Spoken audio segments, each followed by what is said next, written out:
This is Lotta Whimsy's tutorial on UV resin. The equipment needed for using UV resin: a UV light source. You can see this tool at Lotta Whimsy under Resins and Supplies, or our other video on making photopolymer plates. You can also use daylight UV, but the results can be unpredictable, so it's best to use a regular UV light.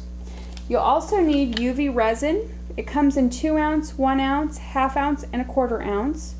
UV prep or cleanser, toothpicks, freezer paper, tape and or packing tape, tacky tape, playing cards or cardstock, a barbecue lighter, a vibrator, a clay shaper size 0, Q-tips or a wedge sponge tool, pitchers, transfers, film, and other fun items to put into the resin. The resin colorants come in transparent colors and opaque colors. To begin, you need a cavity or area in which to apply the resin. It's always good to practice first on pieces that aren't your masterpieces. Here I've chosen clearance components from the local hobby store. They are good pieces on which to experiment.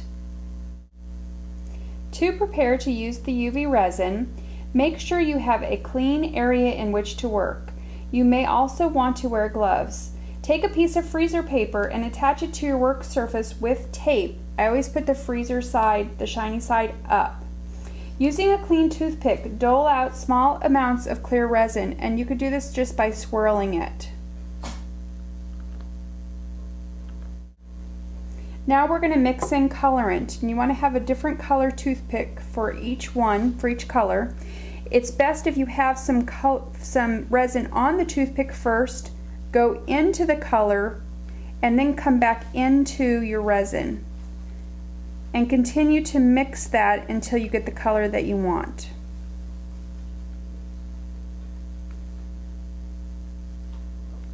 So you're going to get different saturation levels, and remember, it's always darker when you put it in the cavity because it's enclosed and the light can't get to it as much as it is on this paper. Now we're ready to set up our piece. The other thing we need to know is that we need to clean our piece with the UV resin prep. To do that, we just take a toothpick, a Q-tip, and we go in and wipe in all the areas, the top, the insides, the back. I've already done this piece to give us a head start. It is best if the piece has been finished, and this is the last step to the piece. I wouldn't recommend further finishing work to the silver or other metal after applying the resin, or you'll create more work than you really want. It is also good if the metal has been polished to a high shine where you want to apply the resin. This will help illuminate the resin. In the event that you want to fill an open back piece, here's the setup needed. Clean open areas with UV resin prep. Attach a piece of tacky tape to a playing card. The playing card allows you to handle the piece and transfer it to the UV lamp. It also allows you to get underneath the design to encourage the bubbles to come to the surface with the help of the vibrator. So you just apply it down to the tacky tape. Make sure it's well applied to all of the areas so that the resin does not leak underneath. To get started, simply grab a small amount of resin on the end of the toothpick. Let it drip into the cavities. The farther it can travel, the more air bubbles will dissipate.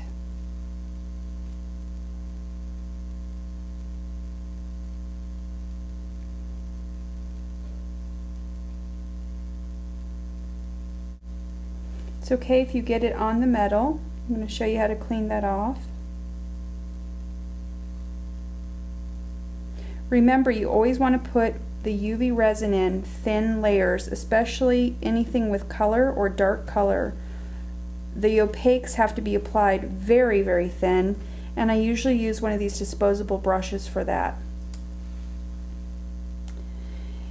To clean up the metal, I'm going to use my clay shaper. I'm going to come in and just squeegee that off of the metal.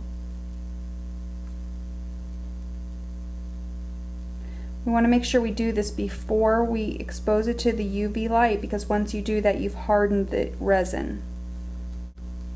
Next, I'm going to use this wedge-shaped sponge tool. You can also use a Q-tip, but these tend to work better. Get off the excess of the UV resin prep off of the sponge because you don't want it to run into the resin. We don't want to get any on our resin. We just want to use it to clean off the metal. So the less we have on there, the better. Now you are ready to remove the bubbles. Try to get underneath the design if possible. You won't necessarily see the bubbles coming to the surface, but it does help. This is why it's also good to have it on a playing card because it allows you to get underneath it and to hold it. Next, you'll want to use a barbecue lighter and run it across the surface of the resins. Do not be tempted to use your torch for this. I know it's tempting, but you'll bubble and heat it too much, which could release toxins. When you do this, you'll see the little bubbles popping. Now let it sit for 5 to 10 minutes. Amazingly, when you take this little break, it tends to clear up any of those leftover tiny bubbles. Don't be tempted to take it to the UV light yet. Now you are ready to expose the pieces to UV light.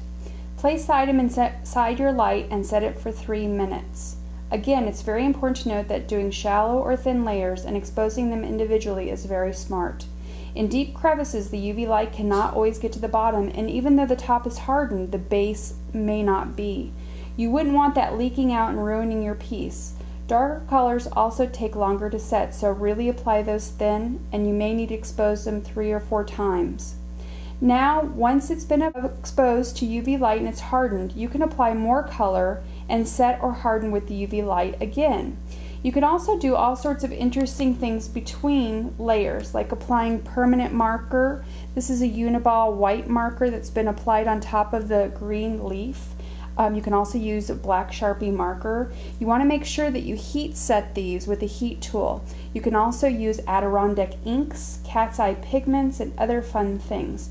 Clear resin will then illuminate any designs you've painted on top of the resin by putting the clear over the top and hardening that. Repeat until you've accomplished your desired design. Once you're completely finished, you're ready to clean the piece. There's going to be a little bit of tackiness to the piece even though it's been hardened. That's normal. Using a Q-tip or the sponge tool and the cleanser prep, go ahead and wipe down the surface. So you're going to come in here and wipe down all of those areas just once to remove any stickiness. And remember on these open back pieces to also do the back. Here are some fun additional ideas in using UV resin. Fill your cavity with opaque white resin or any other opaque color. Make sure you apply opaque resin in very, very thin coats with one of the disposable brushes and expose 2 to 3 times at the 3-minute cycle, or you can leave it outside for a long period of time. Using a rub-on, you can apply the design. Simply put it inside, rub it to remove it from the plastic to transfer the design from the plastic onto the resin, and then go ahead and clear coat it with clear resin and harden it in the UV light. You can also add color in the corners if you want to. Any number of things would be fun with rub-ons.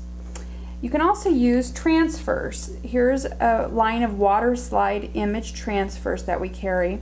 You cut them into whatever shape you desire, put them onto a wet paper towel until the paper becomes soaked, and then let it sit for 2 to 3 minutes, and the paper will slide right off of the design.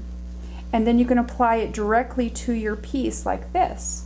Once it's on your piece, then you want to use the clay shaper tool, working from the inside out to remove the bubbles, the air bubbles. And then once it's completely set, apply clear UV resin and harden it, and now you have an image behind your UV resin.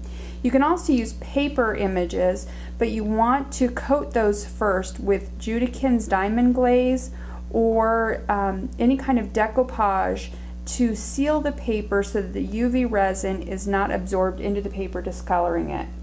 All of the products and tools can be found on Whole Lotta Whimsy's website, along with additional information on how the products can be used.